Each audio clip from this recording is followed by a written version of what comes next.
Vous êtes-vous déjà demandé ce qui définit un véritable leader ? Est-il possible d'allier succès financier et impact sociétal positif ? Je suis Ambeline Becker et c'est à ces questions que nous répondrons ensemble dans Vérité, le podcast où l'entrepreneuriat rencontre la transformation personnelle. Chaque épisode est un pas de plus vers votre transformation intérieure. Une chance d'harmoniser votre ambition et votre authenticité. Si vous aussi, vous êtes leader, visionnaire, artisan du changement, si vous ne faites pas qu'entreprendre, vous avez conscience d'avoir emprunté un chemin où leadership rime avec conscience, transformation et intégrité. Alors Vérité est fait pour vous.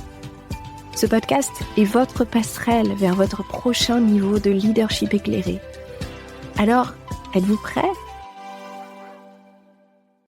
Bienvenue dans ce nouvel épisode du podcast Vérité. Je suis Ambeline Becker et je suis heureuse de poursuivre cette série pour vous partager un petit peu de l'expérience libre que nous avons vécue du 22 au 26 juillet avec plus de 100 femmes entrepreneurs sensitives.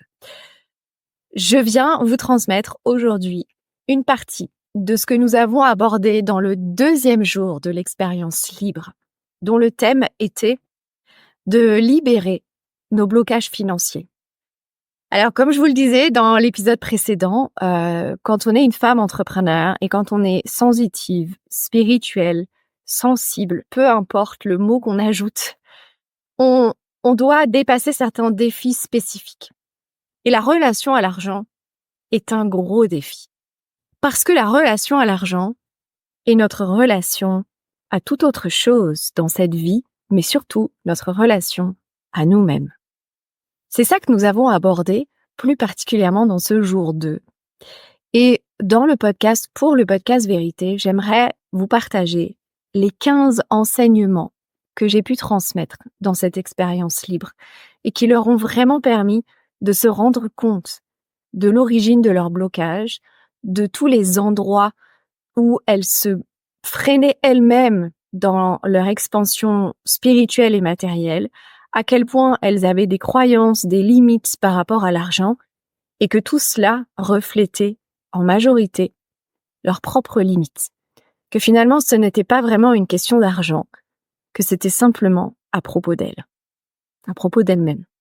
Et donc, j'aimerais vous dire que aujourd'hui, toutes les insatisfactions que vous pouvez vivre dans votre entreprise, quelle qu'elle soit, toutes les frustrations, tous les blocages qui pourraient être générés par l'argent ou par les résultats financiers ou par le manque de résultats financiers ou par la perspective d'un prochain niveau de croissance, tout cela vient révéler un nouveau niveau de transformation pour vous, un nouveau niveau d'alignement pour vous. Et surtout, vient révéler tous les espaces où vous manquez d'amour envers vous-même, où vous cherchez à accepter certaines facettes, mais à en rejeter d'autres, à propos de vous, de votre entreprise ou de vous et votre entreprise. Et donc, ce qu'il faut que vous compreniez, c'est que utiliser la relation à l'argent pour vous transformer est extrêmement riche parce que ça vous permet de remettre l'amour à sa juste place et que l'argent soit utilisé au service de l'amour, au service de vos valeurs. Un des premiers enseignements que j'ai transmis, c'est que énormément de femmes, pour pas dire toutes, de femmes entrepreneurs qui viennent me voir, ont le réflexe de se juger ou de remettre en question leurs compétences en fonction des résultats de leur entreprise. Alors, vous allez me dire, c'est normal, on cultive cette idée dans la société, on cultive cette idée de la réussite par la performance financière, de la reconnaissance sociale par la performance financière, et c'est aussi le fonctionnement qu'on a eu dans notre scolarité, de fonctionner par des bonnes notes. Donc, on a pris cette habitude de s'auto-valider ou invalider en fonction des résultats extérieurs. Et en fait, ce fonctionnement est extrêmement néfaste parce qu'il impacte notre estime personnelle. Et donc, ça nous fait perdre nos moyens. Et ça nous demande une quantité colossale d'énergie pour lutter contre ça. Ce que j'ai proposé comme nouveau paradigme aux participants de l'expérience libre, c'est de garder foi et confiance en leur vision intérieure et pas en la vision de la réalité extérieure. Parce que le problème, c'est que quand vous fonctionnez en réaction aux résultats extérieurs, vous allez remettre en cause votre engagement, votre vision, vos objectifs et les décisions que vous avez prises jusque-là. C'est ça qui est néfaste. Oui, les résultats extérieurs sont une réalité, mais cela ne veut pas dire que vous avez à tout remettre en question et surtout à vous remettre en question. Les résultats extérieurs sont simplement le signe de la posture, de l'espace à partir duquel vous avez posé vos actions, vous avez pris vos décisions. Vos résultats actuels révèlent la situation actuelle, mais ne révèlent pas votre capacité ou votre incapacité à atteindre ce qui est important pour vous. Je ne sais pas si vous me suivez, j'aimerais bien savoir si vous comprenez ce que je veux dire, parce que c'est un changement de paradigme majeur. Et trop de femmes renoncent à leurs objectifs, à leurs ambitions ou à leur pourquoi à cause des résultats visibles. Elles se lâchent la main. Elles abandonnent leur vision intérieure, leurs aspirations profondes, plutôt que de persévérer, d'ajuster, d'aligner, de corriger. C'est comme quand les sportifs, parce qu'ils n'ont pas la première place sur le podium, abandonnent toute leur carrière. Non, un sportif n'abandonne pas.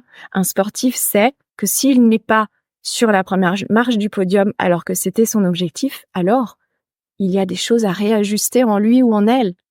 Il y a un travail encore à faire. Il y a à s'améliorer, à grandir, à progresser. Peut-être à accueillir certaines zones d'ombre qui n'ont pas encore été abordées. Peut-être il y a des stratégies à revoir. Peut-être il y a besoin de changer de coach. Peut-être il y a besoin de s'entraîner différemment. Bref, c'est un changement de paradigme majeur. En fait, ce qu'elles ont compris pendant ce 2e jour de l'expérience libre, c'est que quand elles ont un problème ou un résultat insatisfaisant, cela ne veut pas dire qu'elles sont incompétentes ou incapables ou qu'elles ne sont pas à la hauteur de leurs ambitions. Non, cela veut simplement dire 2 choses. Soit que vous manquez d'autorisation intérieure, soit que vous manquez d'une vision intérieure. Donc quand vous avez un problème à l'extérieur, c'est qu'il y a quelque chose à revoir à l'intérieur. Ensuite, autre chose que je leur ai transmis, c'est que quand on émet un désir, il y a beaucoup de femmes qui disent « oui, mais bon, la loi d'attraction, ça fonctionne pas pour moi, etc. » En fait, si, la loi d'attraction, elle fonctionne pour tout le monde. Vous attirez ce que vous vibrez le plus souvent. Et ce que vous vibrez dépend de vos émotions et de vos ressentis. Et vos émotions et vos ressentis dépendent de ce que vous pensez, de tout ce discours intérieur, mais aussi du discours intérieur inconscient. Donc la loi d'attraction fonctionne toujours, sauf qu'elle fonctionne beaucoup plus sur vos intentions cachées derrière vos intentions que sur ce que vous pouvez dire comme ça, genre « je veux une Ferrari dans mon jardin ». Non, la loi d'attraction, elle va fonctionner par rapport à tout ce que ça engendre comme discours intérieur de vouloir une Ferrari dans votre jardin et à toutes les émotions qui y sont reliées. Ce qu'on ne vous dit pas, ou que très peu vous disent par rapport à cette loi d'attraction, c'est que vous allez d'abord manifester l'opposé ou l'absence de ce que vous désirez. Et c'est là où la majorité des personnes renoncent à leurs désirs ou à leurs objectifs. C'est parce que, le résultat visible est l'opposé ou le contraire de ce que je voulais, ça veut dire que ce que je veux, c'est pas bien, c'est mal, ou que je suis incapable, ou que de toute façon, c'est pas possible, en fait. La plus grande erreur, c'est ça, c'est de remettre en question ce que vous désirez, plutôt que de réajuster vos actions, vos stratégies, votre mindset. Donc, nous vivons dans un monde de dualité. Tout existe ainsi que son contraire. Vous ne pouvez pas avoir une chose sans son opposé. Donc, quand vous voyez l'opposé de ce que vous désirez, ça veut aussi dire que ce que vous désirez est déjà là, simplement que vous ne le voyez pas. Ce qui m'amène aussi à un troisième enseignement qui est que ce que vous percevez aujourd'hui et les résultats que vous percevez sont alignés à votre niveau de conscience, c'est-à-dire votre capacité à voir. Élever sa conscience, ça veut simplement dire s'ouvrir à voir. Donc souvent aussi, donc on vit l'opposé de ce qu'on désire, mais souvent, on veut quelque chose pour fuir autre chose. Et c'est là où ça bug, c'est-à-dire que de toute façon, ce qu'on veut fuir, on va de toute façon l'attirer aussi. Et là, vous avez l'impression de bugger. Alors que c'est normal d'attirer l'opposé de ce que vous désirez. Et c'est important aussi d'apprendre à le recevoir. Et quand vous désirez quelque chose, quand vous posez une intention, quand vous vous fixez un objectif, ne vous fixez pas un objectif pour fuir ou pour rejeter ou pour éviter autre chose, parce que vous pouvez être sûr que c'est ce que vous allez attirer. Non. Fixez-vous un objectif intégral, avec les avantages et les inconvénients, avec les ombres, avec la lumière et l'ombre, avec les forces et les faiblesses. Prenez le tout. Ensuite, un autre enseignement qui est important pour les femmes sensitives, c'est que arrêtez avec cette injonction de devoir être indépendante financièrement. Je l'entends tellement. C'est souvent aussi l'opposé de la quête de liberté. C'est je veux être libre, et libre veut dire être indépendante financièrement. Mais c'est pas possible.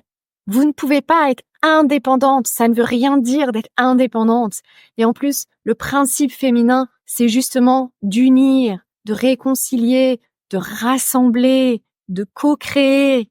Donc, vous n'êtes pas faite pour être indépendante. Et nous ne sommes pas faits pour être indépendantes. Les hommes non plus. Personne ne réussit seul.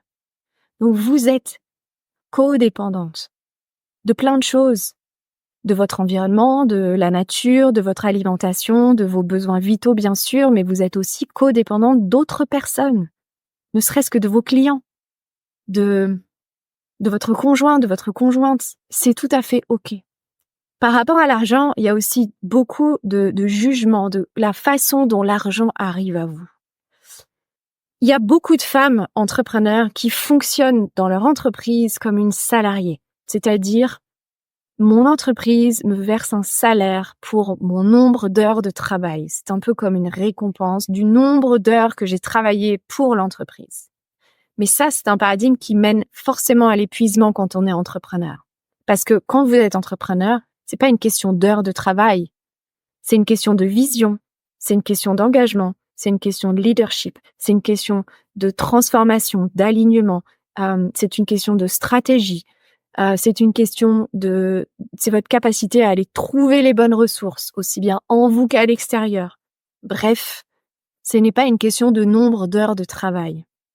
Et il y a beaucoup de femmes, surtout celles qui ont vécu une reconversion professionnelle, il y a beaucoup de femmes entrepreneurs qui fonctionnent encore comme une salariée dans leur entreprise. Donc ça, là, si c'est votre cas, vraiment, c'est probablement ça qui vous crée beaucoup de charge mentale et énergétique. Donc, si vous n'étiez plus salarié de votre entreprise, mais si vous vous positionniez vraiment comme la dirigeante de cette entreprise, qu'est-ce que ça changerait pour vous? Qu'est-ce qui fonctionnerait différemment? Quelles seraient vos nouvelles habitudes? Et donc, pour revenir à cette notion d'indépendance ou de dépendance, c'est un peu le même principe. C'est-à-dire que j'avais récemment une conversation avec une femme entrepreneur qui me disait moi, mon objectif, c'est d'atteindre 3 000 ou 5 000 euros de rémunération par mois. Et donc, je pense mes stratégies pour ça. Évidemment, ça fait 1 an ou 2 ans qu'elle pense comme ça et elle n'atteint pas ces 3 000 euros par mois. Je lui dis peut-être que l'erreur que tu fais, c'est que justement, tu penses à partir de ton besoin de rémunération. Parce que tu penses à partir de cette injonction de devoir être indépendante financièrement. Sous-entendu, Je culpabilise parce que mon conjoint ramène l'argent pour faire vivre le foyer. Et moi, je ne fais rien, je ne rapporte rien.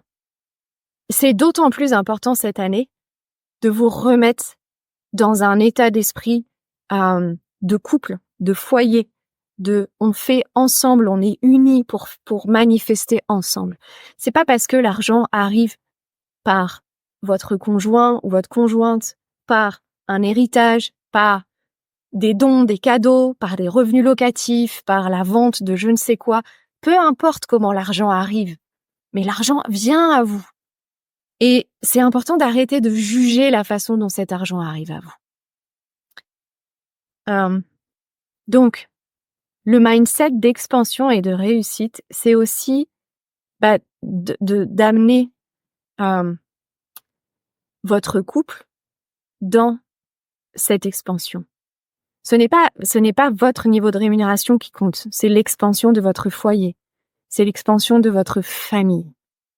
Surtout que je suis persuadée qu'il est important pour vous de maintenir cet équilibre personnel et professionnel. C'est important pour vous d'être la mère que vous êtes, d'être l'épouse que vous êtes ou la conjointe. Je sais que c'est important pour vous cet équilibre personnel et professionnel. Donc sortez de cette injonction de devoir vous aussi ramener absolument de l'argent grâce à votre entreprise. Je ne dis pas que ça ne viendra pas. Je dis juste qu'aujourd'hui, ça vous limite. Parce que au lieu de penser comme une dirigeante, au lieu de penser la vision et la mission globale de votre entreprise et de vous ouvrir à son expansion, de vous ouvrir à son plein potentiel, vous restreignez le tout en ne choisissant des stratégies qui vont vous ramener à une rémunération potentielle maintenant. Ça limite la croissance de votre entreprise. Donc, décorrélez votre rémunération de votre entreprise. Ça sera beaucoup plus facile pour libérer la croissance de l'entreprise et penser votre rémunération, votre rétribution après ça.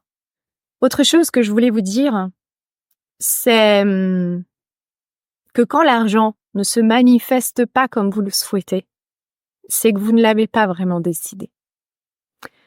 Et ça fait partie du processus d'alignement. Quand les choses ne se manifestent pas comme vous le désirez, c'est soit que vous ne le désirez pas vraiment, soit que vous ne l'avez pas décidé. Une fois que vous l'avez décidé, ça ne veut pas dire que ça va se passer comme ça. Ça veut dire que vous n'allez plus remettre en question votre décision, vous n'allez plus douter, vous n'allez plus nourrir l'incertitude. Vous avez pris cette décision et vous vous engagez jusqu'à ce qu'elle se manifeste. Vous tenez cette décision jusqu'à ce qu'elle se manifeste. Donc les personnes qui me disent « Omblin, en ce moment c'est dur, les résultats financiers sont pas là, ou alors je suis au bord du burn-out », en fait, il y a un endroit où vous n'avez pas pris une décision. Donc, atteindre vos objectifs financiers, c'est pas juste une question de stratégie. C'est surtout une question de transformation. Parce que vous avez besoin de vous transformer pour devenir celle qui a déjà atteint ses objectifs. Et que vous ouvriez aussi la vision qui vient après ça. Parce que sinon, vous allez manifester seulement 80% de votre objectif. Vous allez rester en dessous de votre objectif. Parce que la vision d'après n'est pas claire. Et parce que vous n'aurez pas décidé de réaliser ce qui vient après. Aujourd'hui, dans l'appel, il y avait aussi beaucoup la notion de culpabilité du vouloir plus. Mais en fait, c'est important que vous compreniez que ce plus fait partie de la vie, fait partie du mouvement. Depuis votre naissance, vous grandissez, vous évoluez, vous progressez à différents niveaux. Et donc, à quoi ça vous sert de culpabiliser pour ça alors que c'est un mouvement naturel en vous? Vous avez cette quête d'évolution et probablement aussi que ça fait partie de vos valeurs, cette évolution, cette progression, cette contribution. Donc oui, effectivement, peut-être qu'une fois que vous aurez atteint cet objectif-là, vous aurez envie de plus. Et alors, ça va vous empêcher de vous autoriser cet objectif-là si jamais il y avait encore un autre objectif après? Je ne pense pas que ce soit nécessaire. Ensuite, autre chose que je voulais vous dire, c'est que l'argent est toujours au service de vos intentions. L'argent soutient toujours vos intentions, mais comme je vous le disais tout à l'heure, l'argent sert vos intentions, cachées derrière vos intentions. Donc pour ça aussi, c'est important de vous transformer et d'être entouré. Parce que quand on reste seul avec soi-même, on n'a pas cette capacité à voir pleinement la vérité. Il y a des zones d'ombre à propos de nous-mêmes qu'on ne peut pas voir. Donc quand vous êtes entouré, quand vous êtes accompagné, vous avez cette capacité à voir les zones d'ombre, à pouvoir réajuster ce qui est nécessaire, à pouvoir transcender ce qui est nécessaire et à pouvoir vous rendre compte de l'origine des résultats que vous avez manifestés pour pouvoir faire l'alignement qui est nécessaire si vous voulez d'autres résultats. Quelque chose qui est très important aussi, c'est que l'argent ne définit pas ni votre succès, ni votre légitimité, ni la femme que vous êtes. Vos résultats financiers actuels sont simplement le reflet de ce que vous avez incarné jusqu'à maintenant, de votre identité jusqu'à maintenant, et du niveau de conscience à partir duquel vous avez pris vos décisions. Donc, si vous voulez changer votre réalité financière, vous devez vous changer vous-même. Si vous voulez changer la réalité financière de notre monde, vous devez vous changer vous-même. Quelque chose qui est très important aussi, qui est majeur et qui est très peu fréquent chez les femmes entrepreneurs, ou en tout cas qui est fréquent chez les femmes entrepreneurs qui réussissent, c'est vraiment la capacité à prendre la responsabilité de leurs résultats ou de leurs non-résultats. Parce que à partir du moment où vous prenez la responsabilité de vos résultats, même quand ça fait pas plaisir, et c'est même d'autant plus là que c'est difficile, ça vous permet de reprendre votre pouvoir et de réajuster. Tant que vous subissez les résultats, vous n'avancerez pas. J'aimerais vous rappeler enfin que vous avez déjà en vous toutes les ressources nécessaires pour atteindre vos aspirations profondes. C'est simplement que parfois, vous n'osez pas vous fixer vos réels objectifs financiers parce que vous ne savez pas comment les atteindre, parce que vous vous pensez incompétente ou vous croyez ne pas être à la hauteur de vos objectifs. En fait, la première étape, c'est de prendre cette décision, de réaliser vos objectifs. Une fois que vous aurez pris la décision, le comment va se révéler un pas après l'autre. Donc, ce qui vous empêche d'atteindre vos objectifs aujourd'hui, c'est vous-même. Alors, je suis pas là pour vous faire de l'autoflagellation de développement personnel. Non, je veux simplement que vous compreniez que quand on n'atteint pas ce qu'on désire, comme je vous le disais tout à l'heure, c'est soit qu'on n'y croit pas, soit que c'est pas vraiment ce qu'on veut, soit qu'on n'en a pas pleinement pris la responsabilité et donc la décision. Pour faciliter tout ce que je viens de vous dire, c'est essentiel que vous soyez entouré, que vous soyez soutenu.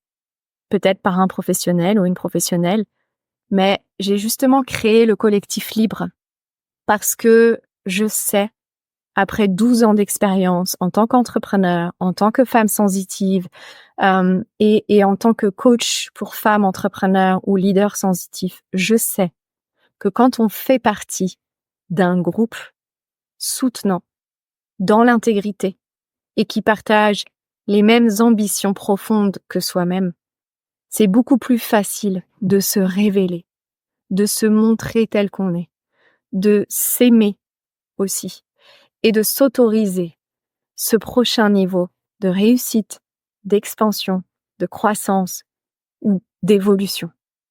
Et c'est beaucoup plus facile d'avoir les bonnes idées, les bonnes stratégies, d'attirer les bonnes opportunités à partir de cet espace plus sain envers soi-même. Rejoindre le collectif Libre, c'est recevoir tout ce soutien, ce discernement pour faciliter l'atteinte de vos véritables objectifs. Le collectif vous rappellera toujours de vos intentions quand vous les oublierez. Quand vous doutez, on vous verra, nous, toujours dans votre potentiel et dans votre intégralité. On mettra toujours le doigt sur les espaces de restriction, sur vos limites, sur vos croyances, et nous faciliterons votre transformation et votre alignement et votre expansion par l'amour et l'intégrité et la conscience. Si vous voulez nous rejoindre, il est encore temps. Vous avez le lien pour plus d'informations dans la description de cet épisode. Il vous suffit après de cliquer pour prendre rendez-vous directement avec moi afin qu'on puisse échanger ensemble et faire le point sur vos intentions, sur vos attentes et savoir si le collectif est fait pour vous et si vous êtes faite pour les collectifs. Je vous retrouve très prochainement dans un autre épisode. Merci d'avoir écouté cet épisode. Restez à l'écoute pour découvrir des perspectives révolutionnaires et des conseils pratiques qui transformeront votre approche du leadership et du succès. À très vite pour cette saison 2.